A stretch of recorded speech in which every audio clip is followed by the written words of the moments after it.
Good evening. I'd like to call to order the Butte-Silver Council of Commissioners Committee of the Whole meeting for Wednesday, January 25th, 2023.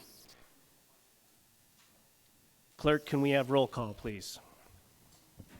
1 presiding, 9 present, 2 absent. Please let the record show that Commissioner Thatcher and Anderson are excused. Commissioner Sorge, can you lead us in the prayer and the pledge? Thank you, Chairman Frederickson. Fellow commissioners, Almighty God, we implore you, look upon us and guide us this night as we make decisions which so greatly affect our community of Butte-Silver. Direct our thoughts, words, and deeds so that we please you and best serve our fellow citizens. Amen. I pledge allegiance to the flag of the United States of America and to the republic for which it stands, one nation, under God, indivisible, with liberty and justice for all. Thank you, Commissioner Sorge. I would now ask for public comment on any items on the agenda. Seeing none, we'll move into the report of the chair. I just want to say thanks for being here tonight. We have a few different presentations and a special meeting. I'm on the TIFID board, and I've been on a couple calls with Stace McGee, so it'll be finally nice to see him in person and hear about all the exciting things that they have planned. But other than that, we'll move right into section 1, bid openings, public hearings, and/or presentations. Communication number 2023-22, Mike McAnulty, Atlantic Richfield Liability Manager, requesting Council of Commissioners concurrence for a presentation on January 25th, 2023 on the work conducted by Atlantic Richfield on area parks and playgrounds. And thank you. There we go. Thank you. Good evening, Commissioners. My name is Mike McAnulty. As was pointed out, I'm a liability manager for the Atlantic Richfield Company. I've been working in Butte for about the past two and a half years, and my responsibilities are primarily around Atlantic Richfield's obligations under the RMAP program. Most of you will appreciate that program was expanded a couple of years ago, and what I'm going to do is give you an update on the work we've been doing under that program the last 2 years and what we plan to do this year.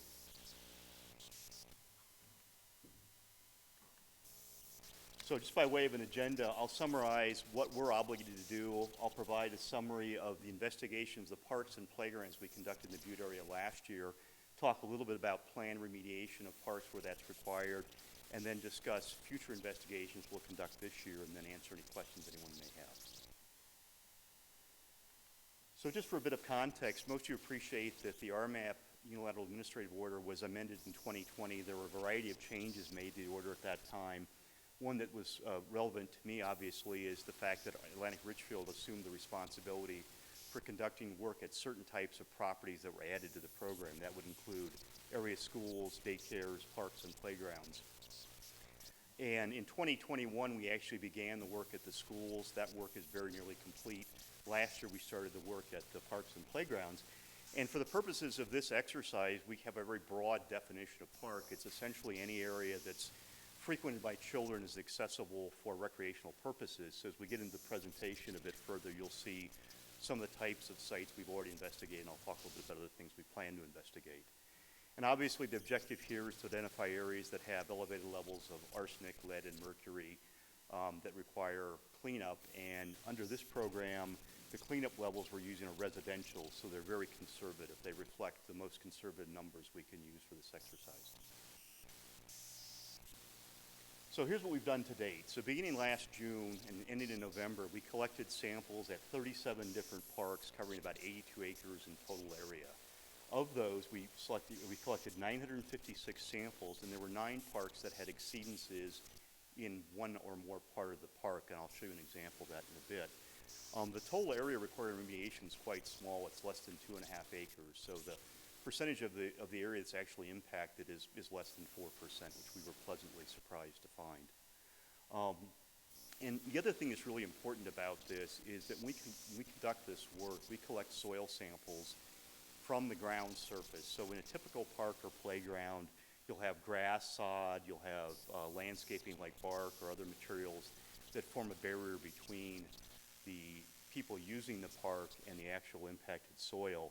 And in consultation with EPA and DEQ, primarily their risk assessors, we concluded that though there are elevated areas where the lead and arsenic exceed cleanup criteria, none of those represent a complete pathway for a typical user of the park. So people are protected by virtue of either the sod or other barriers. So though we did this investigation last summer, those parks have remained open and will remain open until we complete the work this year.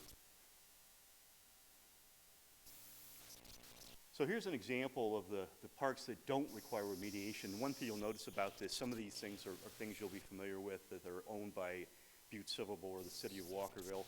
There are examples of privately owned parks, to include a couple owned by Atlantic Richfield and other things like that. So again, we took a pretty expansive definition of parks, and so it includes more things than maybe people might have imagined. But again, all these have sample results with data that's been validated and presented to EPA and DEQ. We're in the process of finalizing those projects, but none of these parks have any issues with respect to exceedances of lead, arsenic, or mercury. That's a good news. So 28 out of the 37 we sampled.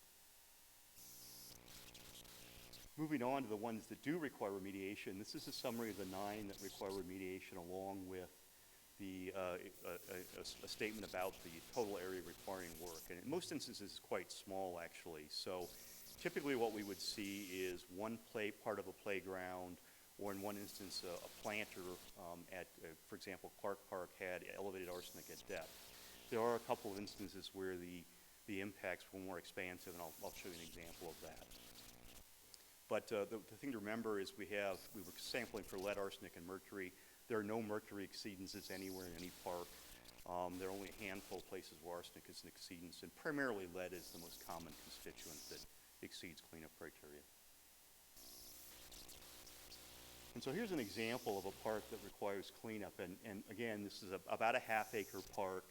We collected 12 samples that were sent to the laboratory for analysis, and there are 2 sampling methodologies. So the folks who did this work for us would have dug 275 holes on this site, actually, to get those 12 samples. So if you look at the green area, that's actually a playground.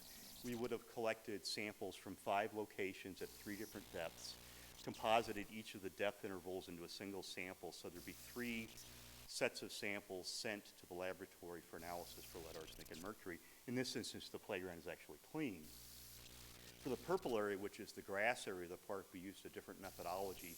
There we divided the park into about 30 roughly equal areas, and we collected 3 samples from each of those areas. And so what we would do is dig a hole from 0 to 2, 2 to 6, and 6 to 12 inches, take each of those intervals, put them aside, and then composite 30 of those, the 0 to 2 inches together, and then repeat that process 3 times. So at the end of the exercise, you've got 9 samples that are being analyzed, and what that does is give you assurances that you don't miss anything.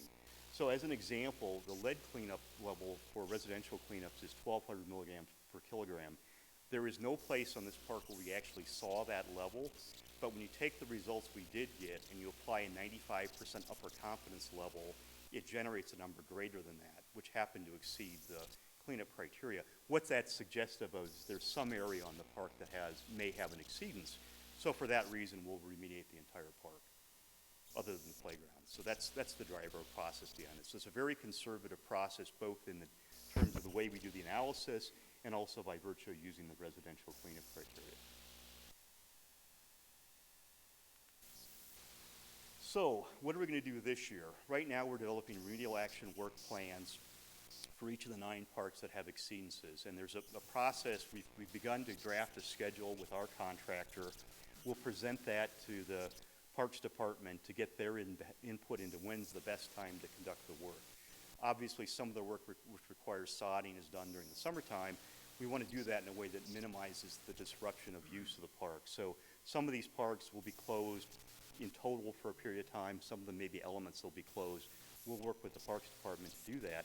And of course, the remedial action work plans will be approved by both the EPA and DEQ. Our expectation is that we'll have completed the 9 parks that are on the list right now by the fall of this year. So that work will begin in earnest pretty soon. We already have some of the plans. The conceptual plans are approved by EPA. What does this mean? Well, for parks that have sod, we'll go in, we'll pull that material up, we'll excavate to a depth of 14 inches, we'll put 2 inches of lime on the bottom, we'll put a geotextile fabric on top of that, we'll put 12 inches of clean soil, then we'll restore the surface of the park to whatever was there before, whether that's sod or some other kind of landscaping. Where the playground equipment doesn't meet the current standards for playground equipment because of age or whatever, we'll replace that with new playground equipment. So the parks will be better in some respects than they were when we started the exercise. And that includes in the case of Stodden Park, where there are some impacts to the playground area there. We're going to work with the manufacturer of the equipment to disassemble that, set it aside. We'll then reassemble that, and we'll put all new, rubber matting, all the things that are there that make that kind of a signature park in Butte. So it'll look as good or better than when we started. What we'll then do is move on to the second tranche of parks. And so when we started this exercise, we had 102 sites that we thought may qualify as parks. As I mentioned, we've done 37 of them. We're looking at the next 65. I would expect we do a similar level of effort this year and probably next year too. So the completion of this exercise may be 2024, 2025, depending upon how many more parks we find that require remediation. The other thing about this is we purposefully started at the top of the hill and working our way down. We recognize the parks that are most likely impacted are near the top of the hill. And also from an environmental justice perspective, frankly, we wanted to make sure we address the needs of underserved communities. So that's all of my presentation. Did anyone have questions or comments or concerns they'd like to raise? Thank you. That was a great presentation. Commissioners, do we have any questions? Commissioner Callahan. Thank you. First of all, I want to thank you for coming, bringing your presentation, and explaining how things are going. And I was just a little bit curious when you said the Rocker Park. Yes. That's already been a cleaned up park, and it's a combination of Superfund and railroad property. Yep. The only issue there is actually the gravel road on the periphery of the park. And so there's some arsenic at depth. I suspect, though I don't know, that might be an artifact of that Rocker Superfund site. So it's not the playground per se, but it's the periphery. So we treated the property in its totality. So if the gravel road has impacts beneath it, we'll clean this up. All right, thank you, and I appreciate what you're doing. Thank you. Quite welcome. Any other questions from commissioners? Commissioner O'Neill. Thank you, Mr. Chairman. Appreciate the presentation. So Stodden, I mean, it's just curiosity. How does that, being that it's so fresh and new, how does that get missed? Or I'm shocked to see that, to be honest. So Stodden's a bit of an outlier. So generally the park was clean, right? So the impacts in Stodden were within about half of the footprint of the playground. So it's about 12,000 square feet. Here's what we understand to have happened. So the playground was constructed, and as a prerequisite to that construction, they would have done XRF analysis of the soil to see if there were any exceedances. They did that, and there were none. The problem is apparently that little part of that site was used for some kind of disposal, because what the construction company saw at the time was debris, right? So it was, glass and porcelain and masonry and things like that. They decided, even though it was beneath the cleanup criteria, that wasn't suitable subbase for a playground, so that material was excavated. So the 12 inches that was screened was removed. And so when we went out to do the work and then replaced with other soil, or actually replaced with the base of the playground, what we ended up sampling was 12 inches deeper than what would have been sampled before the playground was constructed. So it's a bit of an outlier, and it's not mining waste as near as I can tell. It's not very expansive, but our sampling crews saw a lot of evidence of some sort of disposal activity, whether it was a demolished house or some debris like that. Having said that, we've done 37 parks in 21 schools. That's the first instance of anything like that we've seen. All right. Any other questions? All right. Well, thank you. Mr. I appreciate the opportunity to present. Yeah.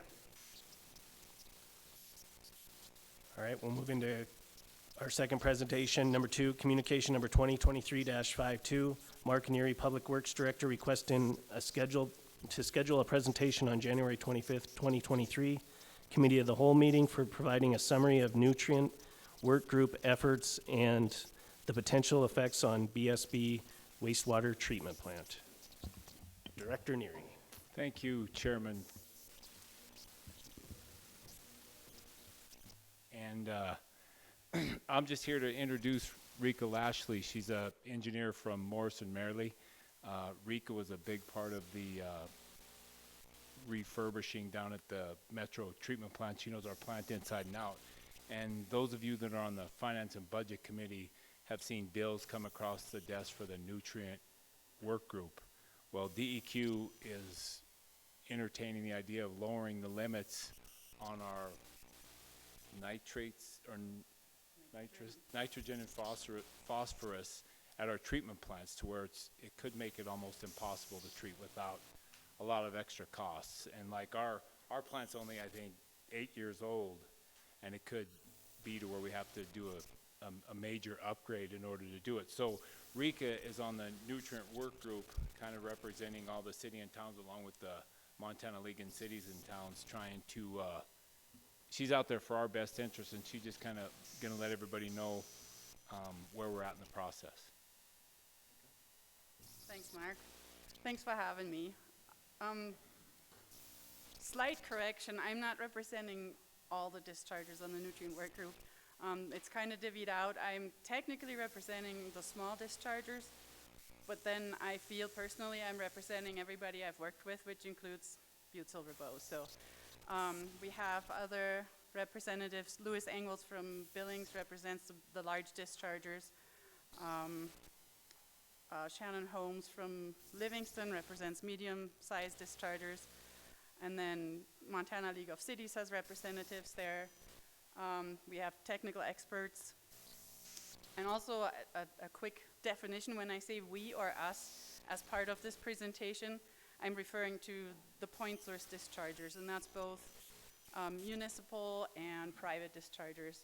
So we, this group, have gotten together now for, well, in this composition for about 2 years. In addition to meeting with the overall nutrient work group, which has stakeholders that include environmental groups, conservation groups, agriculture, forestry, it includes a whole slew. It includes also Upper Missouri Waterkeeper. I don't know if you've heard of them, but they like to, or it's one guy mainly, likes to throw a wrench into things when he can. So Mark gave you a handout. The white one is a letter or a document that was put together by us, the dischargers, last September. I think it accompanied letters that went to some legislators. And it does a really good job of summarizing kind of what has happened up to this, or up to September, and what the intent of the dischargers in the nutrient work group is. And you don't need to read it all right now. I'm going to summarize portions of it, but then if you feel like you want to know more, or you can't sleep this evening, feel free to read some more in there. There are lots of references to existing laws and court cases, and you can skip over those. The actual sentences in between are still very informative. So this whole thing, or the look at nutrients in the state, started really about 15 years ago. That's when DEQ started, actually probably longer than that ago. DEQ started sampling, doing all kinds of science analysis all over the state in different regions to figure out how many nutrients are too much in different streams and rivers. They came up with something, and it's very regional. For example, they call them ecoregions. So based on, say, the Rocky Mountain region, they use one set of values, and then maybe the prairie region, they use a different set of values. There's more regions than that. So we started there, and then there was a different rendition of the nutrient work group that got together for many years. I'm not exactly sure how many, and they worked on the previous form of now translating whatever nutrients we can have in our environment or shouldn't have into permit limits for point source dischargers. And that all culminated in 2014 with, well, the ratification, if that's the right word, of numeric water quality standards. Again, those were by region, so they were kind of broad. They were then binding and also impossible to meet by any point source discharger. And so accompanying that was a variance process. And this is from the beginning. I mean, in the previous nutrient work group, there were dischargers, there were engineers, and they said, wow, these low limits nobody can meet. Technology cannot do that. And even if it could, it would take so much money, it doesn't make any sense. And so there was this variance process that allowed some time to get closer to those in-stream nutrient standards. Or the process could also be used to show that there was simply no way to do so, and then add more time to see if technology caught up. It kind of worked, except then EPA threw a wrench in it by coming up with a new federal rule for variances that kicked out all private dischargers. Some private dischargers probably can afford to build fancy plants to treat down to nothing. Other private dischargers don't, not everybody. I always thought private dischargers is like refineries and they have lots of money, right? But it's also sugar beet co-ops, you know, they have no money. So a lot of private dischargers said, this doesn't work for us. We can't meet this, we don't have the money, we can't do this. Then Upper Missouri Waterkeeper rolled in, and I think there were 2 lawsuits with follow-up lawsuits.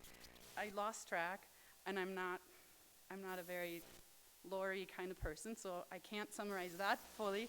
All I know is it threw more wrenches into the process, and things started falling apart. So in response to all that, dischargers got together with Montana League of Cities, and in the last legislation in 2021, came up with Senate Bill 358. And that starts on your page 2.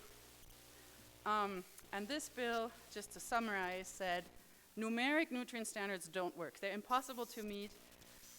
The variances and things we set up to make that somehow possible aren't working either. Everything is contested. We're sitting in lawsuits. We have nothing to go by. Let's come up with something new that will work. And the new thing was intended to be called an adaptive management program, which includes an adaptive management plan. And the word adaptive is the key. The other key is it was supposed to be science-based and specific to local streams. So not applying one global factor for this whole region to every stream in this region, because every stream is different. That factor might apply to 80% of those streams, and then there's 20% that are just different and it doesn't apply.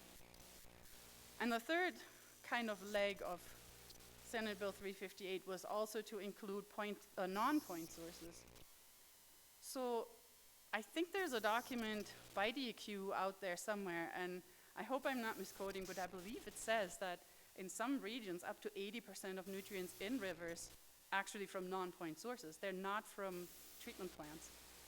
So ignoring those is kind of a big deal. And so Senate Bill 358 tried to roll all that in and said, if we look at specific conditions right around the stream, if we look at where do the nutrients come from, do they come from the treatment plant? Do they come from lots of septic systems along a creek or a river? Do they come from maybe agriculture? Do they come from city stormwater runoff? There's lots of other places where they come from. Can we determine how to get the most nutrients out of the river with the least money? So it might be cheaper to build a fence and keep cows out of the river than to build an upgrade to a treatment plant, right? So that was kind of part of the idea. And so the nutrient work group was formed and has now met for almost 2 years. And I feel like the first year and a half was just trying to get DEQ and EPA out of the rut they were in. I don't even think some people thought they were doing that on purpose. I feel like these people had been thinking in this rut for 15 or 20 years, and it took that long for them to realize, oh, that's what they mean when they say this. I don't know, I give them the benefit of the doubt, but it seems like after about a year and a half, they started to say, oh, that's what you mean. I'm so glad you explained this now. And we said, we've explained that for the last year. But that's okay. So what was happening just before Christmas, I should back up a little bit. DEQ had like multiple renditions of certain documents. For example, circular DEQ 15 circulars. I don't know if you're familiar with those, but they they're like design standards, there's how you do things, how you meet regulations with, or state regulations. So circular DEQ 15 is going to be how you meet effluent limits, or how you come up with and then meet effluent limits for nutrients. And so there was one draft out there, and we tore it apart. We did not like it. They kept reverting back to these global, eco-regional, numerical values that we don't want to use because we say they don't apply everywhere. So before Christmas, DEQ drafted a whole new version of it. They drafted a whole new version of a guidance document that goes with it. They drafted a whole new version of the rule language that goes into rule, if we like it. We're still in the process of reviewing all that. I haven't gotten through all of it yet, so I can't really speak to the success of that update. I know that in some places, we feel like they're still not listening, but we'll see how that goes. The other thing that's going on right now is that, I think I can say this, but we, the Discharger Group and Montana League, are working on maybe submitting another piece of legislation simply to force DEQ to listen to those few points where we feel like we still haven't met. We'll see. We have lawyers on our team who look at what's existing law, state law, federal law. Can we do this? Does it comply? I mean, we're not just trying to, willy-nilly do anything. We're everything within the law, within existing regulations. But make it so it's achievable. Make it so it actually makes a difference. So for Butte-Silver Bowl, for example, you guys have, forgive my language, but that's a kick-ass treatment plan. And it's not just because I've helped design it. It is probably, if not the best, one of the best in terms of nutrient removal in the state. It gets down to the lowest effluent concentration. And some of that credit goes to the guys who run that plant and just have the process really dialed in. So that's actually a lot of the credit goes to them. So what that right now allows you to do is meet the limits that you have on your current permit. The MPDS permit has very low limits. They were actually put into that permit before that 2014 stuff all went into place. They're based on another piece of state code or state regulations.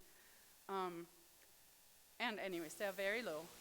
What they were based on is, at this point, outdated science, because Silverbrook Creek has undergone metamorphosis over the last 20 years. So this is coming back to, what could this new look at, or this new framework for developing nutrient limits mean for this plant here? If we truly get an adaptive management plan or program in place, where we can look at how does Silverbrook Creek react to nutrients? Where are the other nutrients coming from? How much of that contributes to plant? What if the plant contributes a little more, a little less? How does that affect the creek? Does it respond at all? Right now, I think nutrients aren't the issue in that creek. It's still remaining metals, and to some degree, I think we don't know.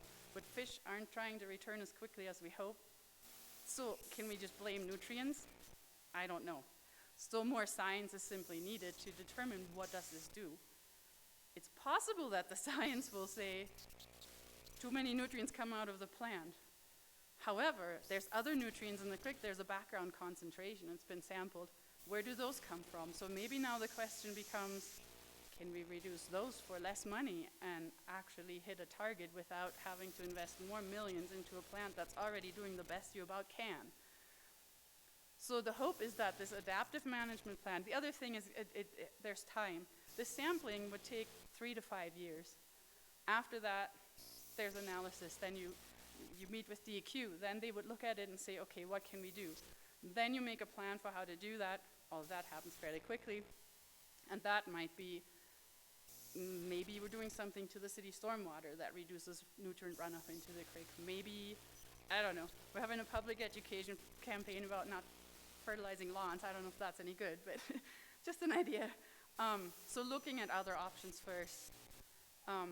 Sometimes just operational changes in a plant can make a difference. In this case here, I think they're already, I don't know how much better they could get.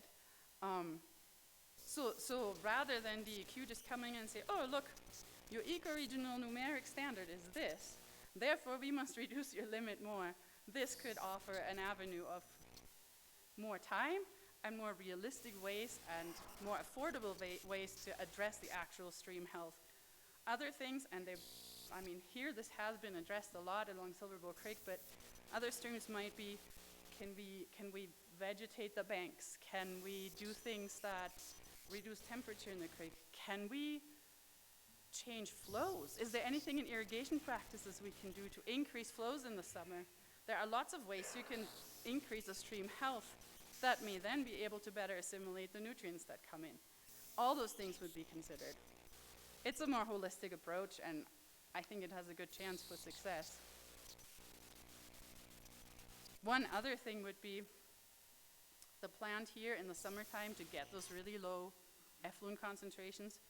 It uses, it needs to add chemicals to the biological treatment process.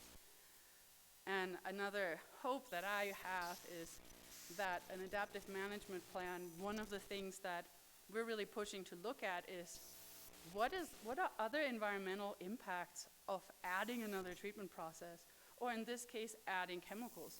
They have to be manufactured, they have to be trucked over here. All of that has an environmental impact, carbon footprint, call it what you will.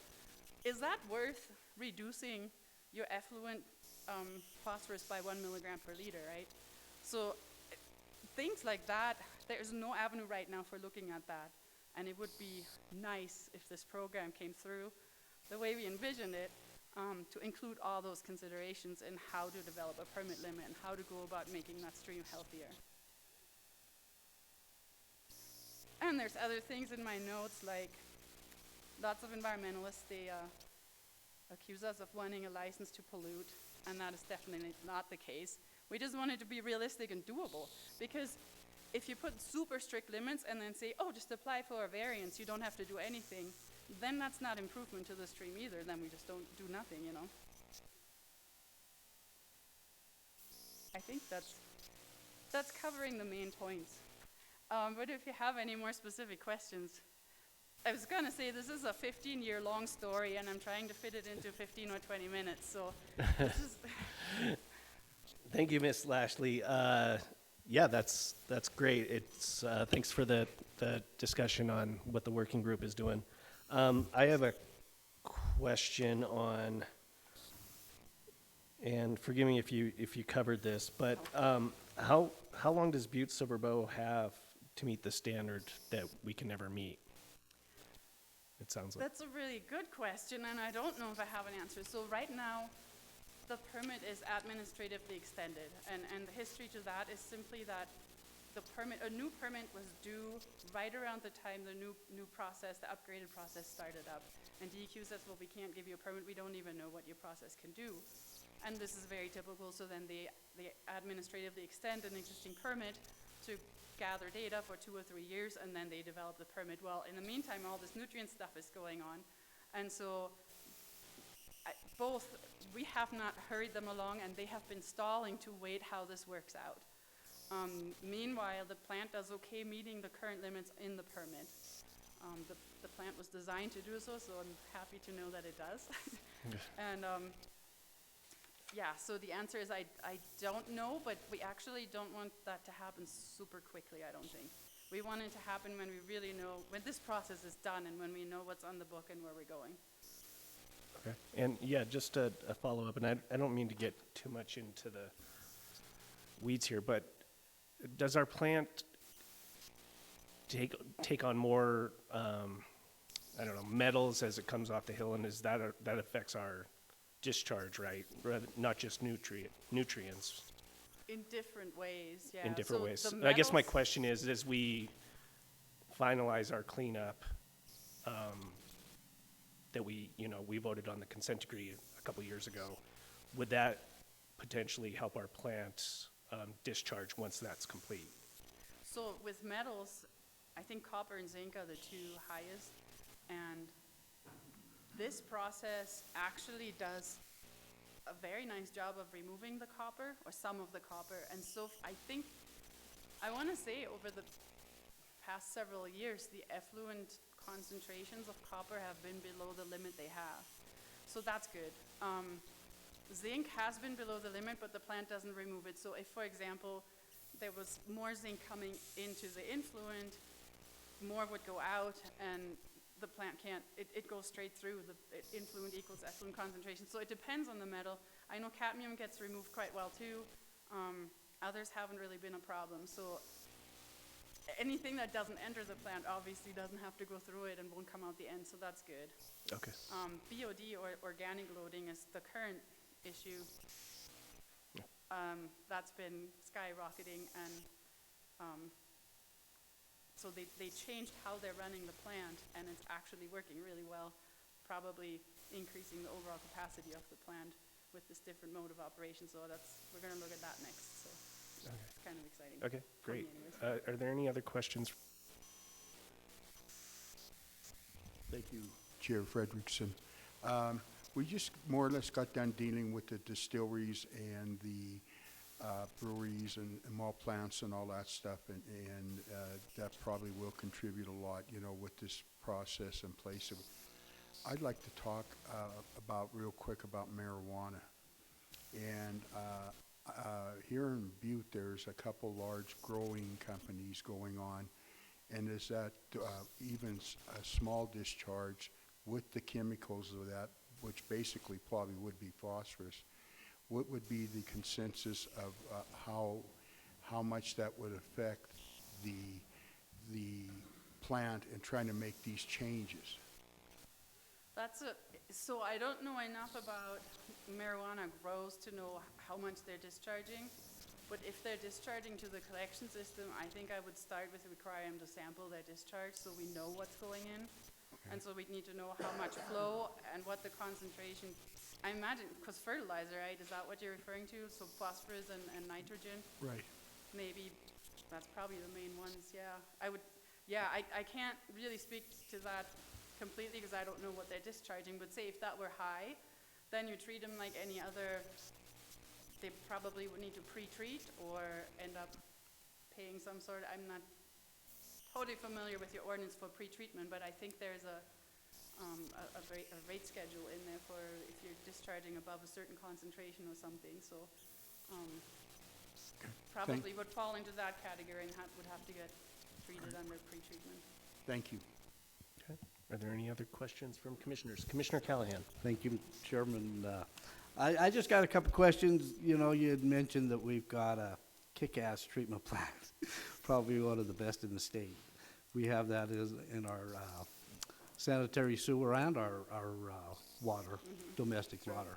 My question is, if we have such a great plant, and we've probably been studied as much or more than any city in the state and country because our Superfund status, what do you think our future is if we've got the best plant in the state and we might not make it? What would your answers be to that? So my understanding right now in terms of lowering limits, so DEQ says that they're looking at previous investments. I know, so you guys have invested I think it was about 35 million at the time, and I know Billings just invested, was it about 70 million in an upgrade?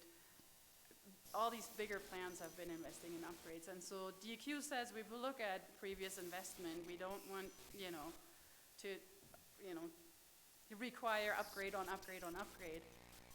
I have to believe them at this point until they prove themselves wrong. At this point, I think there is very little the plant can do to actually lower effluent concentrations anymore for nutrients, or anything else for that matter. So I feel like they can require all they want, there's no way to get there. So unless technology comes up with an affordable way to do that, which there isn't currently, I feel like DEQ can't really require you to do a whole lot more. What I'm hoping is that maybe a little bit less requirement, like not having to use chemicals, because that plant removes nutrients without chemicals, it just doesn't get quite as low, If something like that was in the future, that'd be great, because you said I'm not sure how much chemical use is per year, but I think it's several tens of thousands, so if that payment doesn't have to happen, that'd be great. But yeah, That's the best I know at this point. My crystal ball. All right, follow up. Okay. Commissioner I Callahan. got one more question. How is your group funded? The nutrient work group, Yeah. I'm not 100% sure. I show up and I get paid from Morrison Merrill for my hours, but we don't get paid from anybody else for that. I know some of the experts were hired. There's different contracts. I think there's one that Montana League has with one expert. I think there's one that the Big Seven got together, and I think it goes through Kalispell. They have a contract with HDR that everybody contributed to, and there's an expert there. And Montana League is funded, however they are funded, which I'm not familiar with. So I think a lot of people that are on the Greater Nutrient Work Group either stay as part of their jobs or as not necessarily paid jobs. They're parts of associations of, some of them it's paid jobs, some of them are government folks or regulators. So that's the best I know. I was just curious, because, it sounds like we're very fortunate to have your group, and if somehow you ran out of funds, what would that do to us? I don't know. And you'd have to ask, probably Montana League. They would know how to answer that question, yeah. Okay, if Mr. Gallagher says, Chief Executive Gallagher, okay. Thank you, Yeah. Chairman Frederickson and Commissioner Callahan. Yeah, we are part of a group, the Big Seven and the Montana League of Cities and Towns, that have come together to fund this. And it would probably, if it continues down the road, we would continue to contribute to that group. That way we're not paying singularly on this, but the Big Seven and Montana League of Cities and Towns is all funding the effort on this, on the nutrient. Thank you. Thanks for that clarification. I just show up. Are there any other questions from commissioners? Commissioner Reardon. Thank you, Mr. Frederickson. I just wanted, with your presentation and all that, it was great. And probably this gentleman doesn't get much applause, is our Public Works Director, because I've had the privilege of being both in the water treatment plants and the Metro Sewer, and the job it takes to deal with all this and basically have the supervision to make sure that these jobs are carried out correctly and run a tight ship. So I think that everybody in Butte should just be appreciative of the people that we have overseeing these processes, and that actually it's standing out throughout the communities in Butte. So I just want to thank Mark. Thank you. And you. Thank you for Yeah, that. yeah. I think public works folks and wastewater plant operators, water operators, they never get enough good press.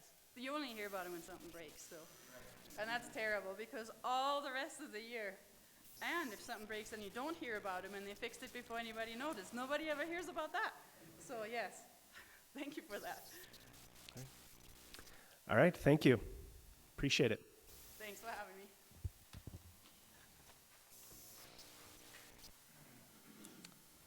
All right, moving along. Section 2, Communications.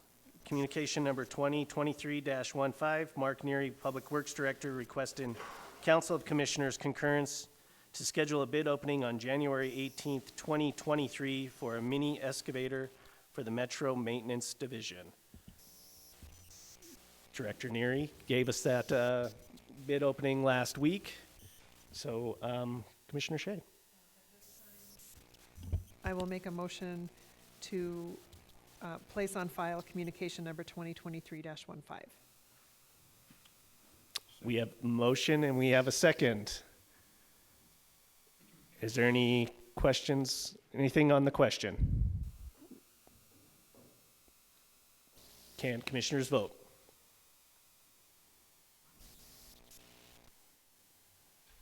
Clerk, can you record the vote? 10 yea, 0 nay. 10 yea, 0 nay, motion passes. Next, communication number 2023-18, Jim Keenan, Water Treatment Chief Operating, requesting Council Commissioners concurrence to schedule a bid opening for January 18th, 2023 for supplying inline self-cleaning filters in Tiffin Pump Station to strain out debris from Silver Lake Water Systems water that serves the area. We did not get any bids For this communication, I believe we will be, you want to come up here, Director Neary? Thank you, Chairman Frederickson. We had an issue, well, we didn't, the bidders had an issue with getting the bids here in the mail. And we had a problem with it before too, paying 2-day air and sending it 3 days before, but they didn't make it. So what we did is we're gonna go out to bid again, just to go through the process again. Okay. Thank you for that update. Commissioner Shea. Thank you, Mr. Chairman. At this time, I will make a motion to place communication number 2023-18 on file. We have a motion and a second. Commissioners, please vote.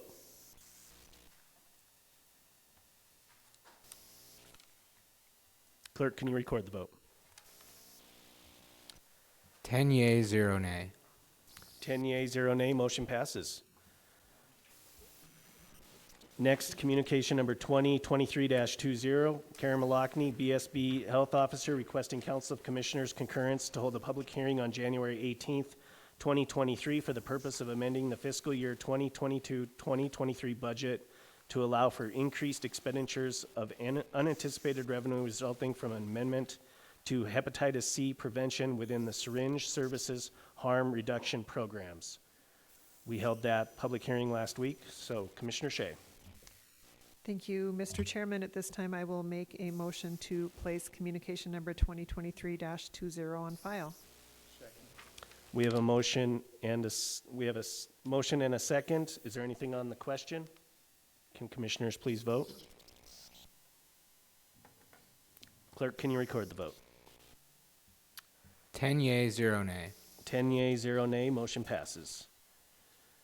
Communication number 2023-22, Mark McNulty, Atlantic Richford Liability Manager, requesting Council of Commissioners concurrence for a presentation on January 25th, 2023 on the work conducted by Atlantic Richfield on area parks and playgrounds.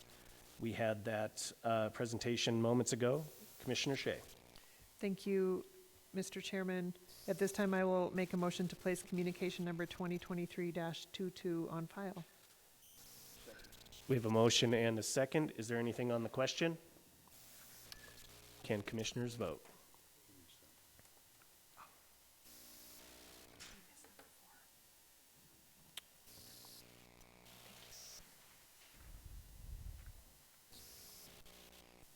Yeah, I skipped over 4, sorry. We'll go back to that one. Yeah, well.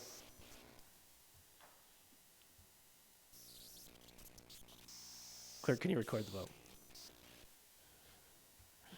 10 yea, 0 nay. 10 yea, 0 nay. Now we'll go back to 4, Karen Malachny's very similar communication, and we'll point out. Communication number 2023-21, Karen Malachny, BSB Health Officer, requesting Council of Commissioners concurrence to hold a public hearing on January 18th, 2023 for the purpose of amending the fiscal year 2022-2023 budget to allow for increased expenditures of unanticipated revenue resulting from a mini grant agreement with Department of Public Health and Human Services. Commissioner Shea. Thank you, Mr. Chairman. At this time, I will make a motion to place communication number 2023-21 on file. We have a motion and a second. Is there anything on the question? Commissioners vote.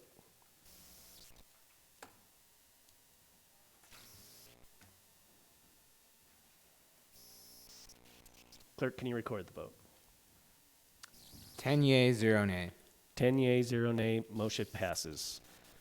6, communication number 2023-35, Captain Doug Conway, Law Enforcement Department, requesting Council of Commissioners concurrence to hold a public hearing for February 1st, 2023 for the purpose of a budget amendment to accept DOJ Edward Brin grant of $20,141. We will hold that for the public hearing next week, or on February 1st, next week, yep. Communication number 2023-45, Chief Executive J.P. Gallagher, requesting Council of Commissioners concurrence in the establishment of the Property Demolition Assistance Program in Butte-Silver. We brought this one into the committee of the whole via Commissioner Sorch's motion. Would you like to open it up for discussion, Commissioner Sorch, or we can open it up to the rest of council? Sure. Thank you, Mr. Chairman. You know, last week I asked to send it back to committee of the whole. You know, it gave us a chance to look at the form and also maybe, you know, and some of the qualifiers to be eligible for some of the funding. And I think, you know, everybody here probably it's a pretty hot topic. You know, it's pretty sensitive. You know, so the only thing I would sure like to say is that this has been around a long time, ever since I can recall, and it is a problem. It's a problem at Butte-Silver Bowl that we've been fighting for years and years. You know, so I guess I would urge that we work on the issue and not on who says what and who did what. You know, let's just work forward to try to get the problem solved, because it is a problem. You know, and this, you know, this form, there is a few things that could be probably changed. You know, and I'm just going to start out by saying, you know, I had the one concern that something about we're going to have to get a qualified contractor to do the work. I guess I would also see, like, before any money was given, I would sure like to see a bid from a qualified contractor, what it's going to cost. You know, instead of just saying, you know, the property owner come in and say, well, I think it's going to cost $25,000, and then, you know, it's actually going to cost 50. Well, we only give him 25, and he doesn't have the other 25. What happens then? You know, so I think there's, you know, a few things like that we could probably make some changes on. But I would just like to open it up for discussion amongst other commissioners. Okay, thank you, Commissioner Sorch.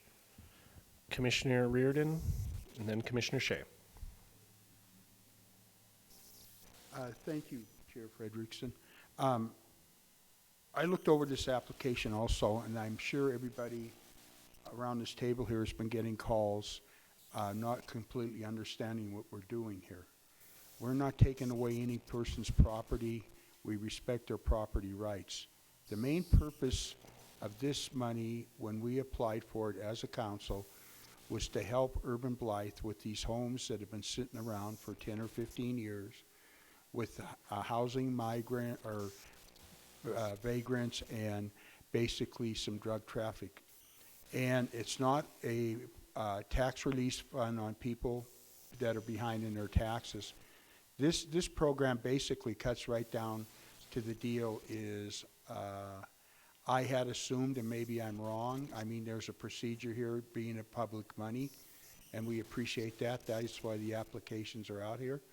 But the thing about it is that there have been homes that have been recognized already. There is a process, I understand that, and it's being worked out with Chief Executive Gallagher, and I thank him on that. I think this, it's getting way over proportionally blown out of what is exactly going to happen here. Everybody's going to get a fair shot. We're not going to go in and set a couple track holes up and start from 2nd Street or 1st Street down there or whatever and work our way up to Park Street and just do what they want.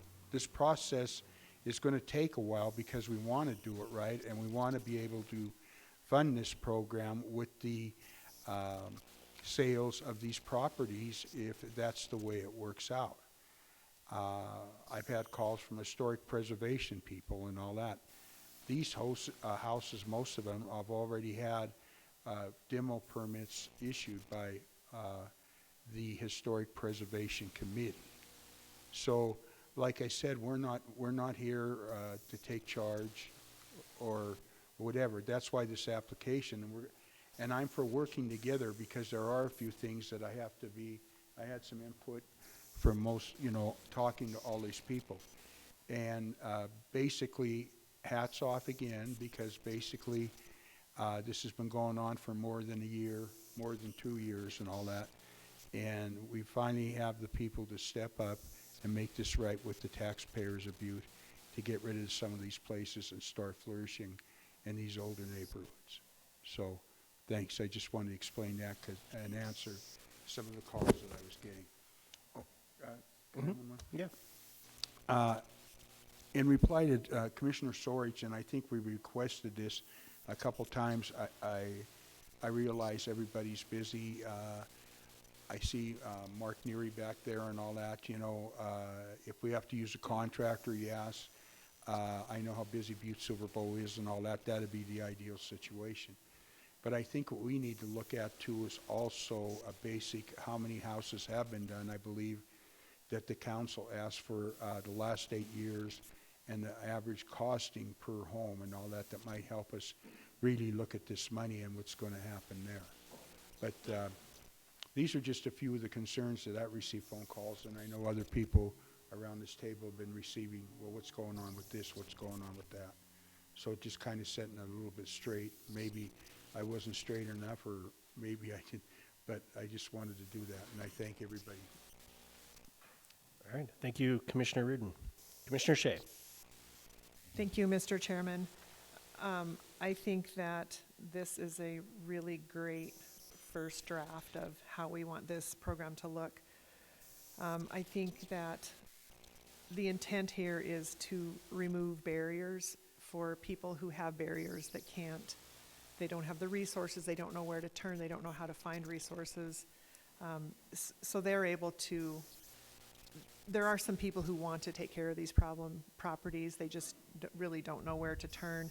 And I think it's really important that we're working on implementing something like this to remove that barrier. I would like to see a commitment to maybe a little bit of staff assistance if we can spare. I know everybody's busy, for folks that may need some assistance in preparing a request for a grant from here. I have a few red lines that I would like to see in the document.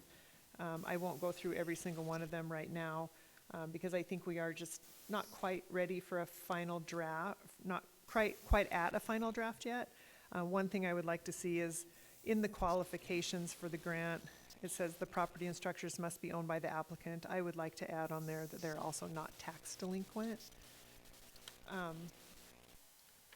There's just a couple other red lines. One that I would like to see is that the 2 members of the Council of Commissioners that would sit on the committee would be chosen among the Council of Commissioners, since the funding was originating from Commissioner Reardon's request with the assistance of the Budget Department and the Chief Executive.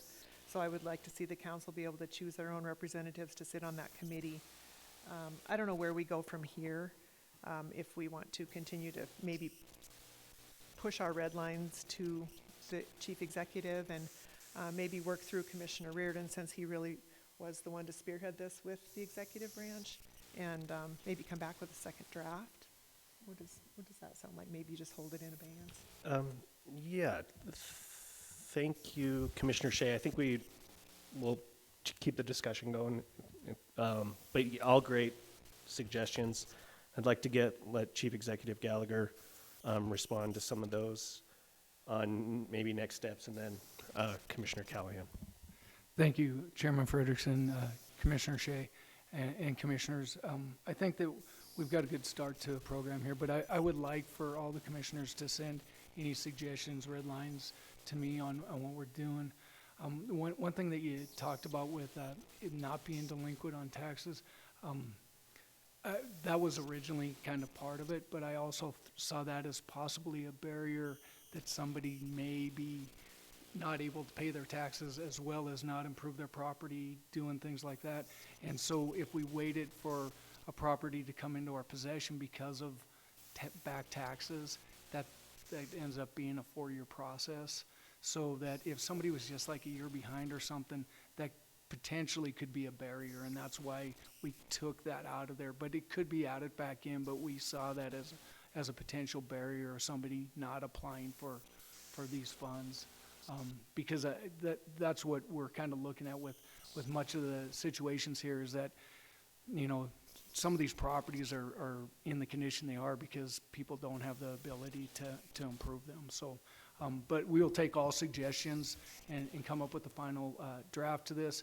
And I also want to say that I've requested all of our departments to come and do a presentation that are part of dangerous buildings, to do a presentation about how our dangerous building ordinance really plays out and works, and how every one of the departments work together as we do that, and what we're going to do moving forward.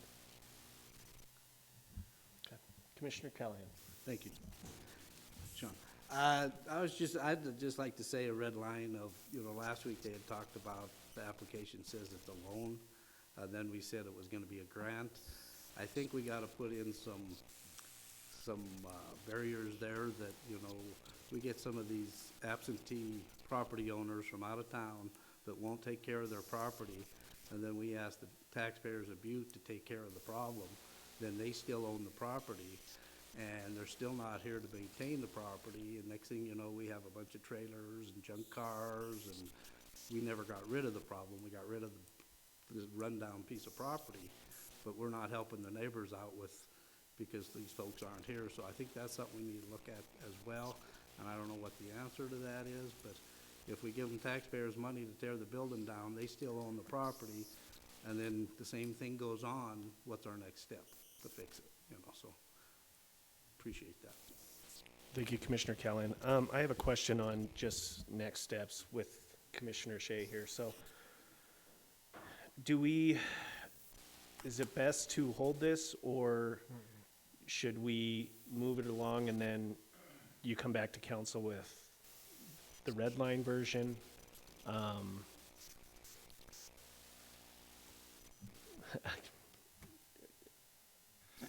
County Attorney Joyce, I don't know if there would need to be another communication. That's what I'm kind of thinking, and because with the way this is written right now, I don't see how we can, change the application and everything without. Mr. Chairman, I think if you held it, essentially the request is to concur with the Property Demolition Assistance Program, so that can be amended, and you would be finally approving, a final version when everybody's satisfied with what that would end up being. If you place this on file, that would just be another same communication, I guess, in a while. So I think as long as the council is willing and able to get changes to the chief executive, then those can be presented again in 2 weeks or however long it takes to come to a final Well, then I version. guess I would ask that we all, if we have suggestions, that we get it to the chief executive within the next couple weeks for the next committee of the whole meeting, and the preference would be to hold it, would be my desire. Commissioner Sorich. Thank you, Mr. Chairman. Eileen, could we just make the motion to refer back to the Chief Executive's office with the report due back in 2 weeks? County Attorney Joyce. Would that make any difference with the assistance of the commissioners, or just hold it, or? Because what I'm looking at is requesting, instead of, requesting the Chief Executive to do something, what I'm looking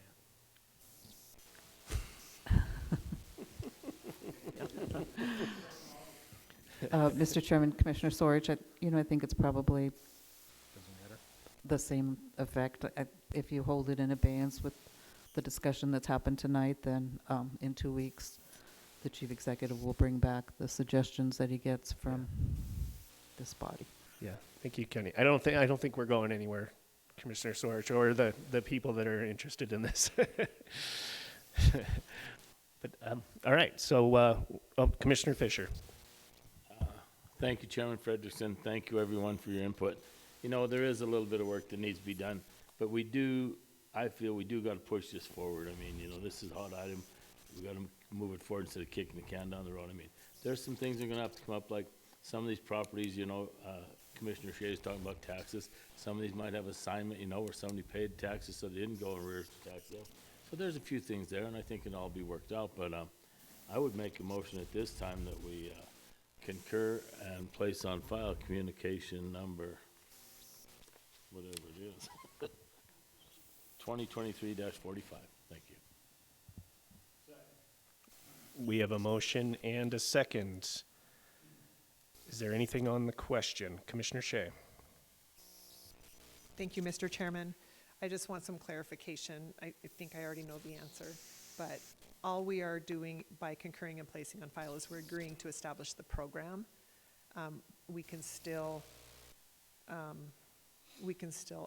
edit and work through the application?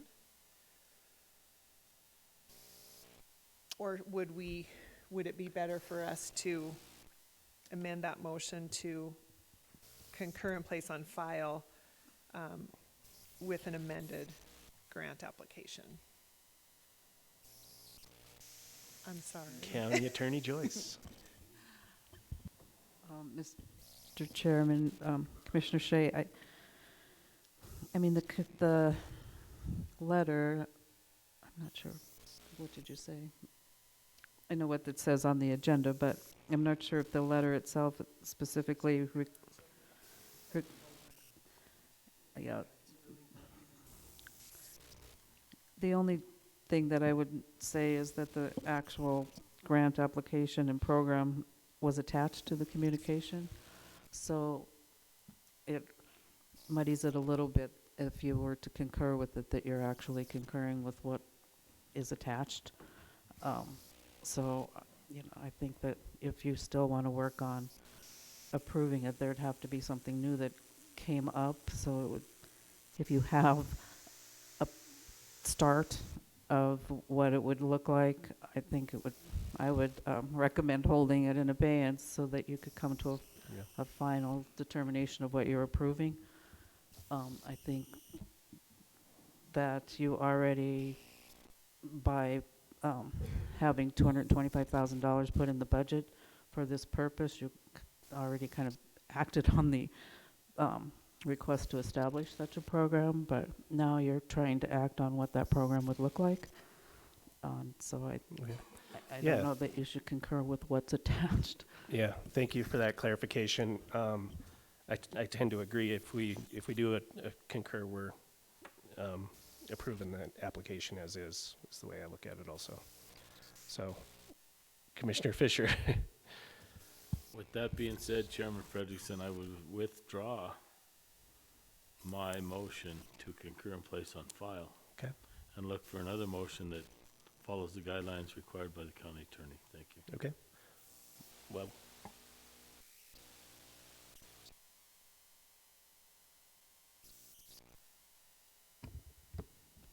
The motion has been withdrawn. Will you withdraw your second? I would love to withdraw my second. Okay, thank you. Appreciate that.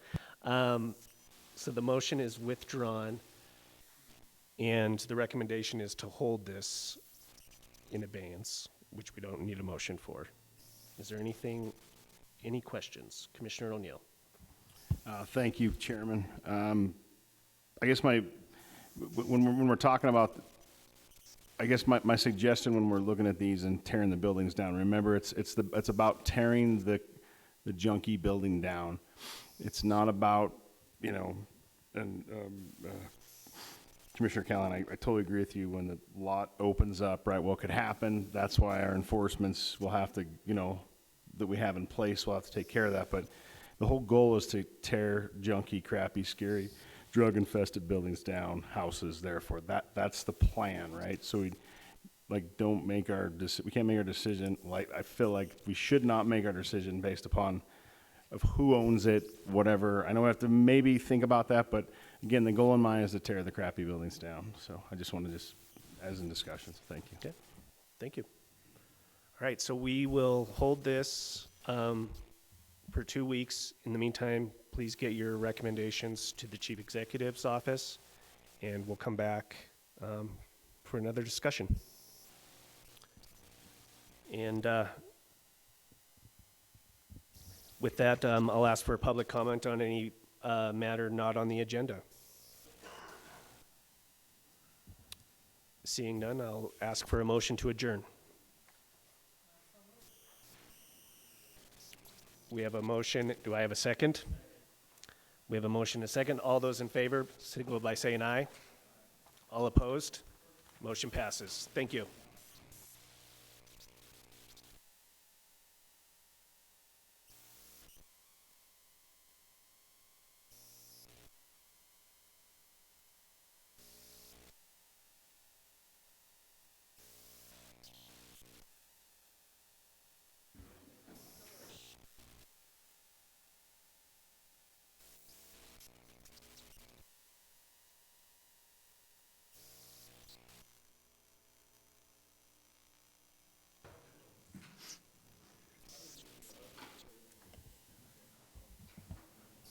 All right.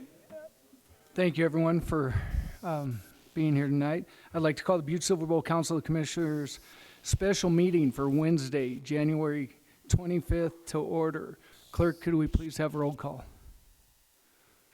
10 present, 2 absent. 10 present, 2 absent. We've already done the prayer and the pledge, so we'll move on to any public comment on the agenda tonight. If there's any public comment on the agenda, please come forward, state your name, address, and what you'll be speaking on. Seeing none, I will call for the special meeting. J.P. Gallagher, Chief Executive, is calling for a special meeting of Butte-Silver Bowl Council of Commissioners for Wednesday, January 25th at 7:30 p.m. immediately following the Committee of the Whole meeting in the Council Chambers, Room 312. The purpose of this meeting will be for Stace McGee, Director of Development for DeVel, to speak about their development in the Montana Connections Industrial Park. So welcome, Mr. McGee, Stace. Thank you for being here today. And also for Casey that is with him as well. So Casey Dudley. Thank you, Chief, Mr. Commissioner, and all the counselors for giving us time to talk tonight. We really appreciate it. We know it's late, and we'll try to keep it as short as we can. We're here tonight to talk about a modular building manufacturing plant that we intend to build at the Montana Connections Park. Due to the size of the investment and the time, we thought it would be a good idea to give you some context about who we are, why we chose Butte, a little bit about DeVel, the manufacturing part of what we do, and a little bit about the progress that we've made so far and what we kind of see as the future. Interrupt us as we have this conversation. We're happy to have a discussion. We're happy to explain anything, so you won't interrupt us. Just ask your questions. A little bit of background about myself. I'm an architect's son. I have had my own practice since the mid-1990s, and I come from a family of developers. It's all we know. It's all we ever discussed at the dining room table. And over the years, I've worked up and down the Rocky Mountain Range, working on a lot of affordable housing and a lot of high-end housing. And in the last 5 or 6 years, I have solely focused on workforce housing because it is my belief that we provide a lot of opportunities for affordable housing. Wealthy people can obviously afford what they want, but workforce housing has been something that has been missing all over the United States of America, and it has put us in what I believe into a crisis of housing. And we don't have housing for teachers and nurses and firemen and the people that help us in our daily life. And we intend as DeVel to do something about that. We are really looking to disrupt the marketplace and make workforce housing more affordable to all. Casey, you want to talk a little bit about who you are in the context of yourself there? JP, thank you, commissioners. Good evening. Been a long day. Came over from Bozeman at 7 this morning, and so yeah, a little foggy. Stace and I go way back. We were both in the built environment. My work had to do more with LEED certification, so started a consulting agency back in the mid-2000s, doing it in Bozeman. Been in Bozeman, my family's been there for 30 years. And about 10 years ago, I pivoted. All the time when we were trying to do innovation, I kept running into access to capital. And I realized there was something I didn't understand about the flow of capital and how it affected our project. So I went to business school to get educated on that. And since then, I've been focused on early stage and growth consultancy services. And I like to focus on those businesses that have a sense of community purpose. So Stace knows my work in this, and it was like 2 years ago. He said, hey, I want to do something in the modular space, and I love Montana. You obviously love Montana. Is there something there? And I had just come from the Butte Innovation Symposium, and was really, my eyes got wide open as to what you all people are doing here, and the attitudes here. And I said, Stace, we need to take a look at Butte. And so that's kind of how it started with us taking kind of a business plan approach to how we do modular. And that's what led us to DeVel. Now, Stace, DeVel's been around for a while. Maybe Yeah. you can tell them. We have a landing page here that just shows, boy, that's not a workforce house. What is that, Stace? Yeah. Well, let's talk a little bit more about why Butte first. Oh, okay. So Yeah, that let's sounds good. go into that one. So we first got into looking at Butte because, man, you guys have some good economic incentives, right? Make a lot of sense to a business like ours. And for a business like ours that ships modules, you also have access to highways and things like that. You go east, south, north, west. We go any direction we want to go and get on a highway and get there easily, right? So you have easy access to it all. But I would really say that the gem that we really found is the people of Butte. I have worked all over the place. I have, talked to a lot of city councils, and I have never found a place that has such easy access. JP, Kristen, Karen, you guys have been great. You're wonderful to work with. As we define in having challenges, you work with us to try to overcome that challenge, understand how we can move forward, and that is the real reason why we chose Butte. When Casey and I first started doing this, we didn't have a modular manufacturer in mind. We were shopping the market. I've worked with modular companies for about 15 years. We've done a ton of panelized construction because we could never find a modular builder that had all the parts and pieces. They could design the kind of box that we wanted, they could manufacture it, they could keep to a schedule and a timeline, and they could ship it and it would be there when they said it would be there. And so when I came into DeVel, I'm like, God, I love you guys. And I started learning more about their company. And this was not their first modular company. Their first modular company, they started in 2005 when modular wasn't very big. And these guys developed over numerous years a fantastic product. But the founders realized it wasn't everything that they wanted. They wanted more of it. And they sold that modular company and they reinvested all the money back into DeVel because they wanted to make a product there that would absolutely shine within the marketplace. They were developing a very healthy, a good indoor air quality, and a very energy efficient product that they could mass produce and ship all over the United States. So that's why we started to get into work with DeVel. We also, I have become extremely involved with them in developing specific workforce housing. And so the plant that we're talking about building here is going to absolutely focus on that. And so we'll have 3 lines that are doing workforce housing. And then we're slowly going to work into a 4th line that would be building affordable housing. But that's a very challenging goal to get down to do very effectively. DeVel currently has a 50,000 square foot facility in Loma Linda, California. They have spent the last 6 years there perfecting what they do. And they started by building everything by hand. So it was everybody building by hand. They brought everything that they knew how to do from their other modular company. And they have slowly started the automation process so that they can build more units faster for less money. And the amazing part is it actually increases the number of employees. So the manufacturing plant that we're talking about building here is about 300 people in the manufacturing plant and about 180 people out in the field setting and stitching modules. You can see an image there. This is the plant in California. You can see the modules in the background. You can see the starting of our automation. We build all of our product from recycled U.S. steel. It comes in the coils that you see, and those coils get bent up into studs, and they make the flooring framing, they make the wall framing, they make the trusses, and it is the backbone of the structure itself. And it can be made any kind of design. So this is all done in a computer. It all flows into these bending machines, and then the guys get the little forms that say put slot A into B and use a number 9 rivet, and they assemble these wall assemblies or these floor assemblies. And it's been working really, really well.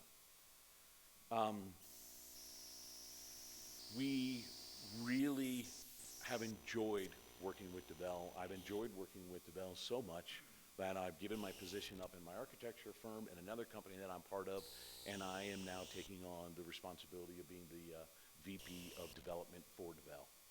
So I am now DeVell, and I am extremely excited that we are going to be able to go in and disrupt the residential marketplace in the United States of America in workforce housing, because we are talking about building a product that is approximately 30 to 40% less expensive than the homes that you see in those markets that are being built, which is pretty darn exciting to us. A little bit of an update about what we're doing and where we have gotten so far. So we've identified 60 acres out in the Montana Connections Park. We intend on having a manufacturing plant out there. We also are looking at a SIPS plant to make our skins of the buildings, which are made with recycled, no, it's not recycled, excuse me, it's made with a rock wool insulation, which is a lot less degrading to the environment, still has all the insulation properties, and a magnesium oxide board on the outside. The end up is that we have a 2-hour rated home. And in this day and age, that's a pretty big deal as we start dealing with all these forest fires and all the calamities happening. Pretty darn big deal. So that we're very excited about that. We're also talking about such things as providing daycare for our employees. The other exciting thing, and maybe Casey, you can talk this a little bit about what we're trying to do for helping our employees to build wealth. We're really trying to think outside of the box when we're trying to attract employees and keep employees. We might just show some images here too. So the factory might be a building like this, because what we discovered in our business plan, in our evaluation, is DeVell has focused on producing an amazing product, and they had to do that from an amazing manufacturing facility. But to scale, you've got to have an amazing place to work. And we're all seeing that when we're calling it the Great Recession right now. So in our exploration, we really examined what does it look like to be in an amazing employer.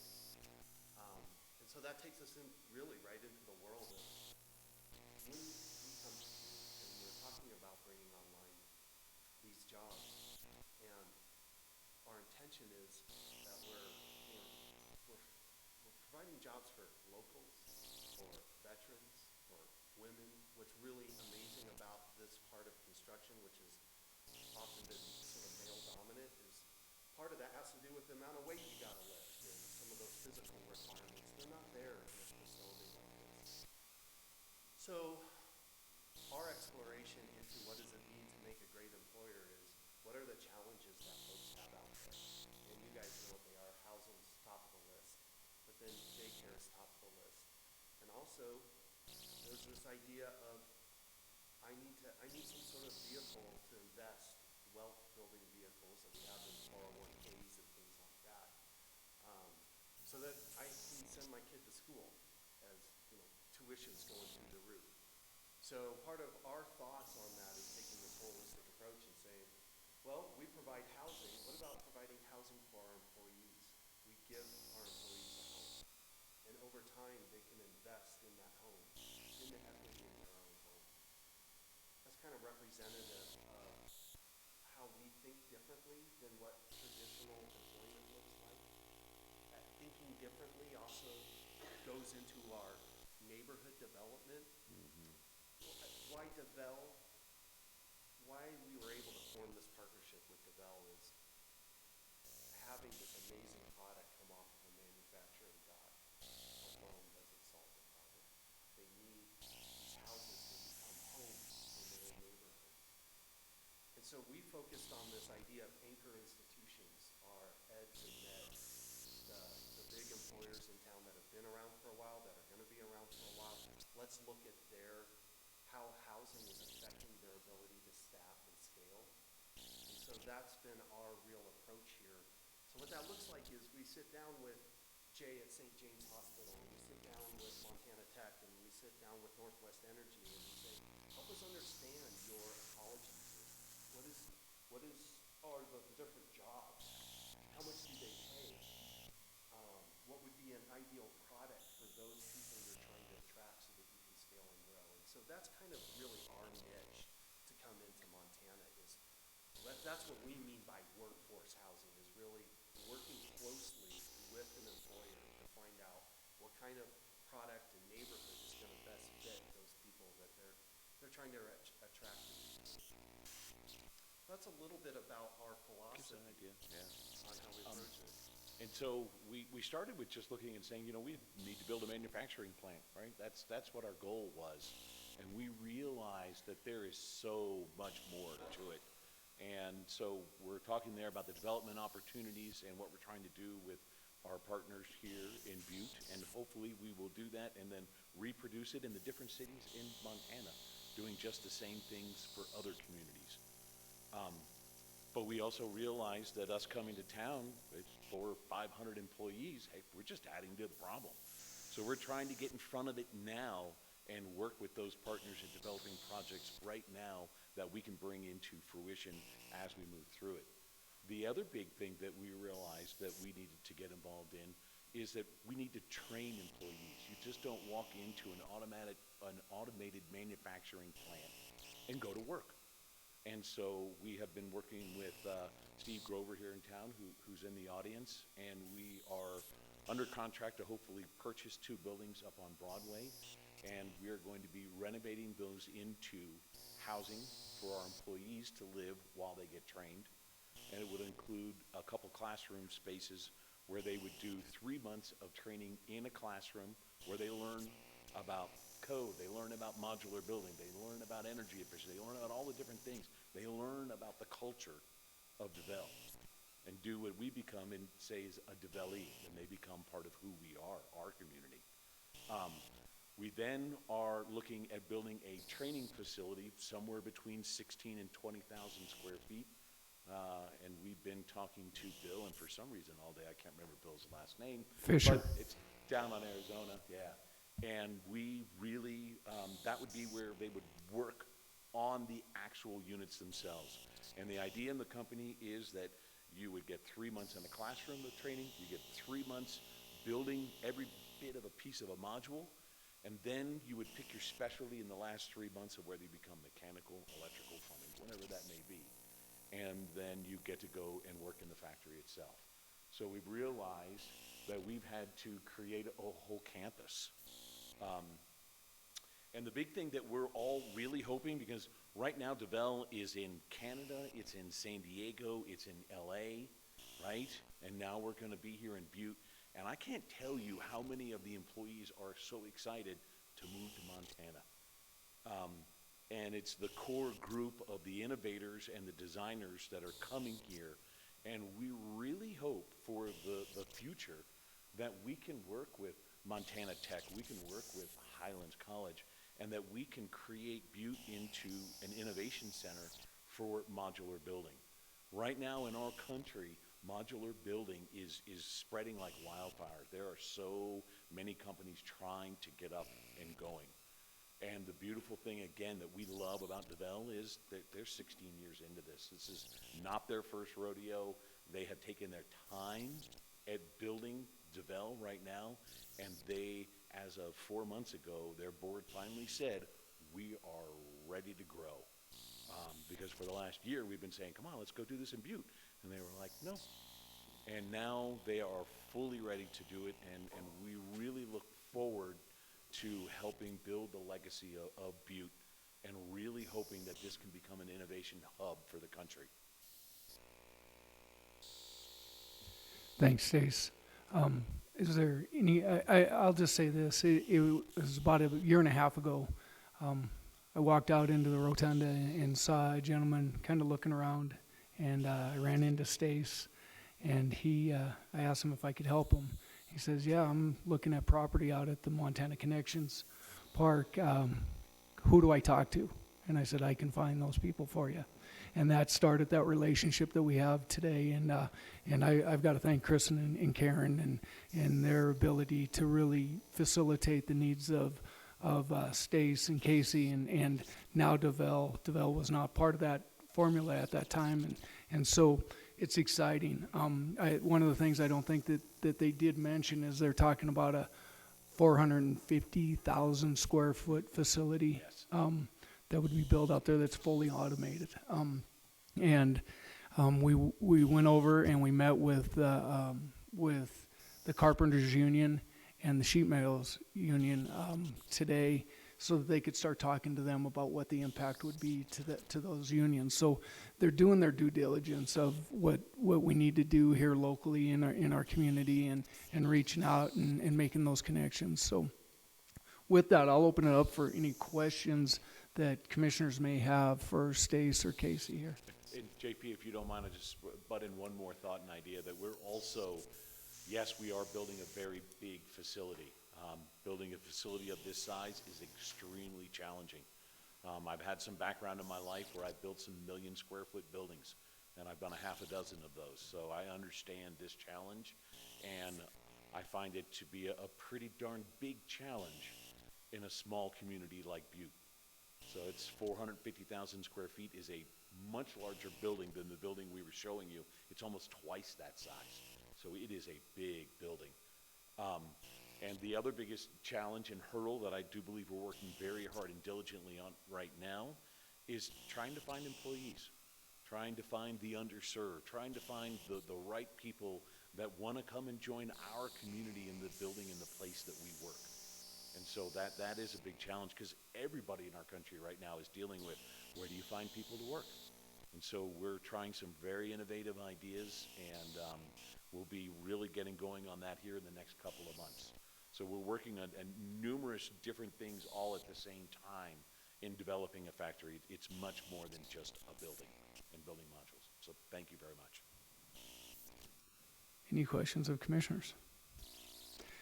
Commissioner O'Neill. Thank you, Mr. Chief Executive. No questions, just welcome to Butte, and can't wait for you guys to get rolling. And I was just on your website going through, built 3 houses, so I can't afford them right now, but at least I'm definitely very impressed. There's some really neat stuff going on here, and again, welcome to Butte, and appreciate you coming here. Thank you, Commissioner O'Neill. Thank you, Commissioner O'Neill. Any other questions of commissioners? Seeing none, thank you guys for a long day. We started early this morning, and I know you've been making the rounds, and we appreciate the time and effort you're doing, and we will stay in communications as things develop on your part. So once again, thank you. Thank you for being with us today as well, coming down from Calgary. We appreciate that as well. If you want to introduce your partner on. Yeah. Came all the way to from Calgary. Yeah. You should tell them that, the Missoula's bringing sprung buildings. There's a bunch of sprung buildings going on in Montana right now. Absolutely. So actually my name's Dave Barquist. I'm from Sprung Structures. I just drove from Calgary this morning, had a bit of an issue at customs, got in a car accident today here as well. Just a fender bender. So it's been a great day, long day for all of us. So Sprung Structures it's a aluminum framed structure, highly engineered. It is a membrane cladded building, but they're extremely durable. Our biggest clients by far would be the U.S. military, and then followed up by the Canadian military. I went 3 years in Iraq. The first 3 years of the Iraq War, I had 2 buildings that were hit by rockets, and they actually withstood the blasts. So that's my own little talk about durability. That's never going to happen here, but what does happen is high snow loads, some pretty brisk winds, and those types of things. We're from Calgary. We do wind the best, and snow we got pretty good too. So it's a wickedly engineered building, and they're free span inside, so that allows for a lot of, well, obviously manufacturing or aircraft to go through, or hockey rinks or swimming pools or pickleball courts, or you just take any, this room right now could be in a Sprung, obviously it wouldn't be, but it's really, providing there's a paradigm shift from what we all think of 4 walls and a roof. You know what, our walls become our roof, and we shed snow, and yeah, we're just happy to be here today. It's been a good day, so. Thank you for being here. Hey, cheers. Well, seeing that we don't have any questions, again, thank you. And we'll move forward with our other agenda items, but thank you again. Have a Okay. nice evening. So we'll move on to communication number 2023-57, Kathy Kennison, Butte-Silver Bowl IT Manager, requesting Council of Commissioners authorization to have Chief Executive J.P. Gallagher sign the annual malware software agreement for vulnerability protection, detection, remediation, and response. I believe that Director Gleason is going to speak to this tonight. Chief Executive Gallagher, Commissioners, want to thank you for allowing us to have the special meeting to add this agreement. We just found out late last week that we were entitled to or had some abilities to really reduce our costs related to malware and antivirus software. This contract, if assigned and approved, we needed it approved and executed by January 31st, will save the county about $10,000 a year annually. So a big chunk of money that's getting saved. Kathy Kennison, the IT director, and her staff have been working really hard at different applications and different software and different antivirus and all the different costs that we have in our IT department to really reduce those costs. So again, another big win for the IT department, and we appreciate you for allowing us to rush this contract through you. But again, the company did offer, but only through January 31st. Thank you, Director Gleason. Is there any questions of commissioners? Seeing none, Commissioner Frederickson. Thank you, Chief Executive Gallagher. I move to concur and place communication number 2023-57 on file. We have a motion and a second. Is there anything on the question? Could commissioners please vote? And would anyone like to change their vote? Clerk, please record the vote. 10 yea, 0 nay. 10 yea, 0 nay, motion passes. Now I would take a motion to adjourn. Motion to adjourn. All in favor, signal by aye. Opposed? This meeting is adjourned. Thank you all for your time tonight.